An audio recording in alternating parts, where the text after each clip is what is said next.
Hi, this is Rickey Medlocke of Lynyrd Skynyrd, and you're on BackstageAxxess.com. This is where the real show begins. Please welcome to the stage, ladies and gentlemen, Niagara Hall of Famer, Lynyrd Skynyrd, guitarist, our mentor, the founding member of Blackfoot, Mr. Rickey Medlocke.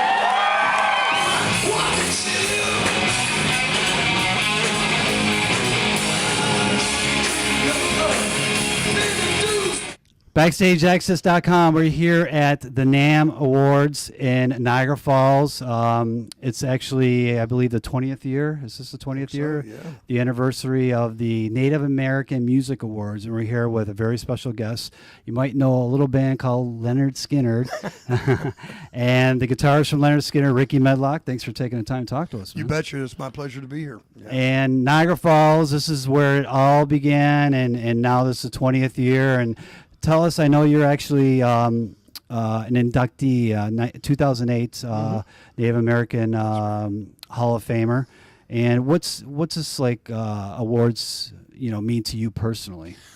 Well, when you get into this business and you have this career and you go along, this pathway, with your ups and downs and stuff. In 2008, when I found out that I was being inducted, I found out that Robbie Robertson had quite a bit to do with it. And being an admirer of his and have a lot of respect for the guy, I was quite honored and surprised. And I got inducted by Native American royalty. I was inducted by Houston Geronimo, who was Geronimo's great-great-grandson, and Crazy Horse's great-great-grandnephew, Lance White. But for me, to do this, I said on my speech out there, my induction speech, I said this was better than being inducted in the Rock and Roll Hall of Fame, And but you know what? I've had a great career, a long career, and this just tops it off.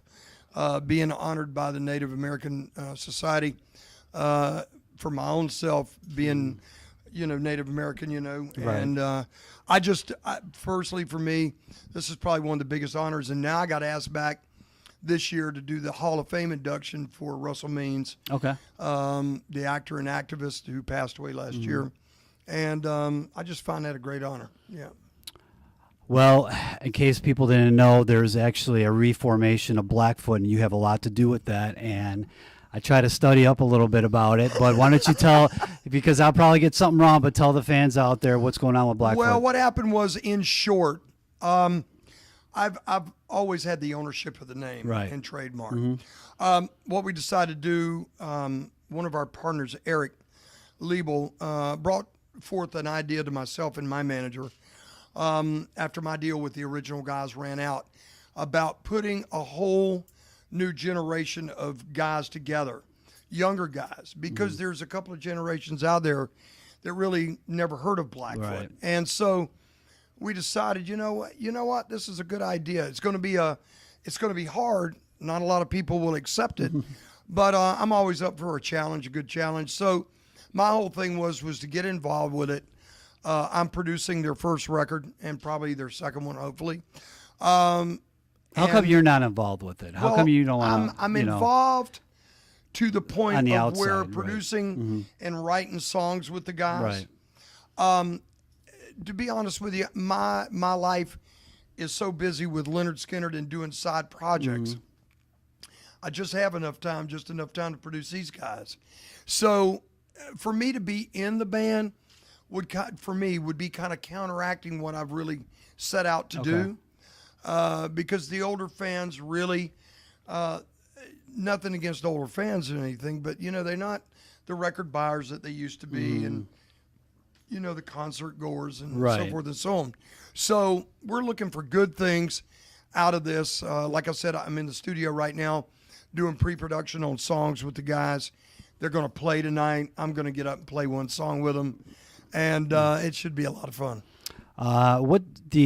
Your ex-bandmates who used to be in Blackfoot, Hargett and Walker, any opinions from those guys about the new reformation? They haven't really talked to me, because we don't have that kind of relationship anymore. But you know what? I hope they wish me well and in the endeavors. I wish them well in their endeavors. I understand that Greg is with another band right now, and I hope him well on that. And I hope Charlie gets in another group and, continues to go forward. Me, I'm going forward with this and with Lynyrd Skynyrd and some other things that I'm involved in, and so we'll see where it goes. Lynyrd Skynyrd just got a new bass player, Johnny Colt. And in case anybody didn't know who Johnny Colt was, he actually was a part of the original Black Crowes band.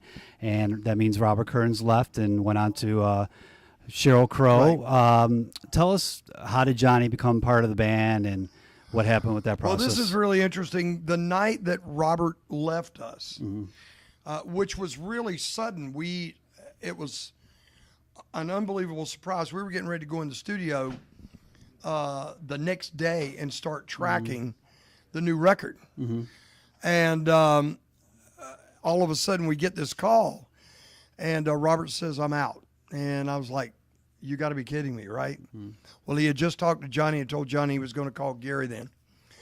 So I'm kind of like really surprised by this whole thing, and I called home, and my gal, Stacy Michelle, who was one of the backing vocalists for Kid Rock for about 3 years, and Joe Walsh, she did with Joe Walsh and stuff. She said, "Let me hit the net and see what I can find," And she's really good at networking like that, and she found that Johnny Colt was at home and basically doing his own thing and was available. And she got me his number. I called, left a message, and he was quite surprised that he said, "Who's calling me?"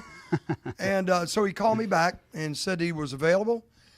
He came up to Nashville where we were recording and spent some time with us a couple of different days. And you know what, man?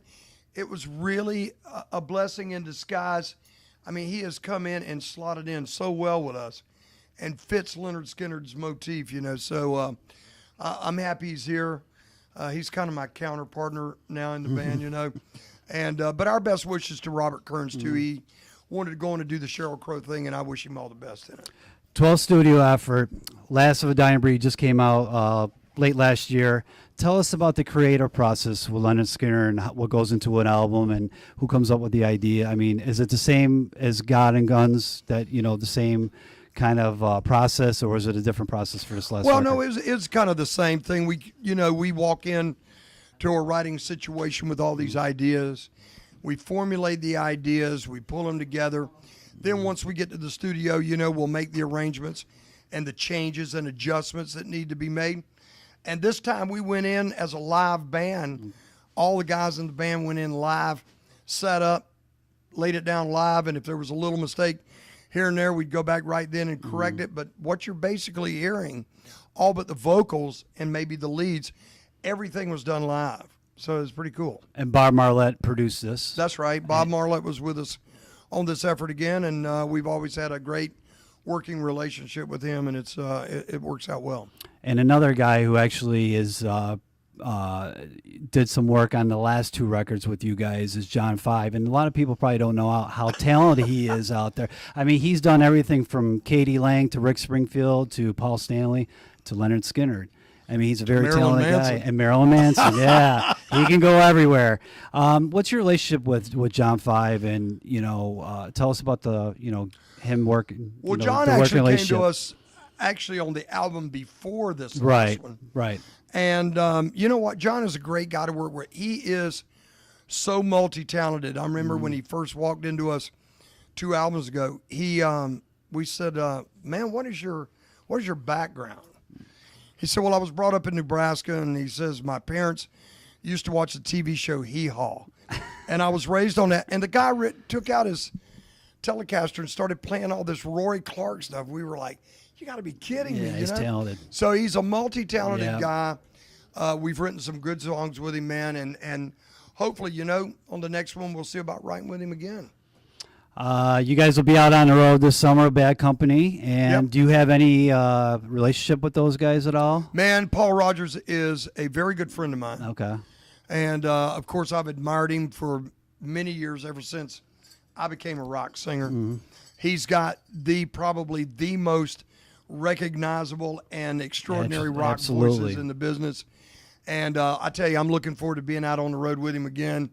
and it's going to be a fun summer. That's going to be a good Yeah, tour. man. You got to check that out. 7th annual Simple Man Cruise is coming too, and a lot of bands are doing these cruises now. But you guys are probably the first band to really get this going. Now everybody's doing it. Yeah, you know what? The very first one we ever did was quite was a trip because it was only 3 days. We went to the Bahamas, and the first night out, man, the fans. I mean, you got 3,000 fans on a boat out in the middle of the ocean, and needless to say, there's nowhere to go. But the first night out, man, they drank the whole boat out of Jack Daniels. And they had to restock when we got into the Bahamas the next day. And it has turned into almost like a fan appreciation thing where people from all over the world come just to do that cruise with us. Oh yeah. And we get out, we mingle around. I've started doing these Rickey Medlocke and Friends jam nights now. Okay. This will be my 3rd year of doing them, where I invite all the guys from different bands to come in with Stacy and myself, and we work up all these songs, man, these great songs, including Blackfoot tunes, and we just have jam sessions, man, and it works out great. People enjoy it, and it's a lot of fun for me and her, and you know, we enjoy ourselves. I'm going to end with one question, and this is going to put you on a spot. Of all the great Skynyrd classic songs, what do you like to play live the most, and why? Wow. Well, you know, I've often been asked what's your favorite Lynyrd Skynyrd songs, and I must Not your say, favorite, the one that you like to and play. I must say, okay. when I answer that, I say all of them. Okay. You know, Right. But I guess my favorite, because they run into each other, we do them in the show, is probably Needle and Spoon into Tuesday's Gone. Okay. And I love playing those two tunes back to back, and because it works out so well. And you know, all the Skynyrd tunes are just, you know, when you sit there and you listen to what all we're doing, it just, you go, oh my God. And this, with Bad Company this year, both of us, it's our 40th anniversary since our first release, and of, you know, each band's name. And the Pronounced record will have come out in August 40 years ago. Their record this summer has come out 40 years ago. First one. So you know what, man? It's quite an honor for both of us to be out together. Will be rock and roll history in the making. And I urge everybody, you know, and I often say this, classic rock bands won't be around forever. And if you get a chance to see them, you should go see them before they're gone. You know, especially this package with you guys, obviously. Oh, Lynyrd yeah. Skynyrd, Rock and Roll Hall of Fame tradition right there, and Paul Rogers, maybe the voice of the one of the most underrated rock vocalists, and Yes. everybody should be talking about him, and I don't think he gets enough recognition out there. But BackstageAxxess.com. Thanks for taking the time, and Rickey Medlocke, Hey, thank my you friend. for taking the time. I appreciate it, thank man. you. You got it.